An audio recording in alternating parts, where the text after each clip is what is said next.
লৌহজংয়ের পদ্মা নদীতে ট্রলার সিবোট সংঘর্ষে এক পর্যটক নিখোঁজ হয়েছে।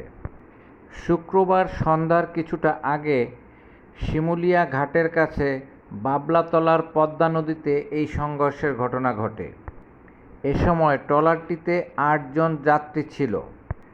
৭ যাত্রী ঘাতক ট্রলারটিতে সাঁতরে উঠতে পারলেও নিখোঁজ হয় মোজাম্মেল নামের এক যাত্রী।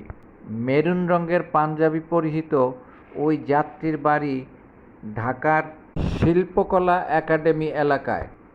তার গ্রামের বাড়ি হবিগঞ্জে বলে জানা গেছে। তারা সকলে ঢাকা থেকে পদ্মার ইলিশ ভাজা খেতে শিমুলিয়া ঘাটে এসেছিল। খাবারের পর সন্ধ্যার কিছুটা আগে তারা সিবোট নিয়ে পদ্মা নদীতে ঘুরতে বের হয়।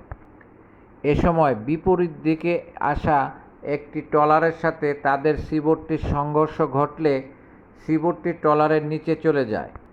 এ সময় যাত্রীরা সবাই নদীতে পড়ে যায়। ট্রলারে থাকা যাত্রীরা নদীতে পড়ে যাওয়া যাত্রীদের উদ্ধার করতে পারলেও মোজাম্মেলের কোনো সন্ধান পাওয়া যায়নি। তাকে উদ্ধারে ফায়ার সার্ভিস ও নৌ পুলিশ কাজ করছে।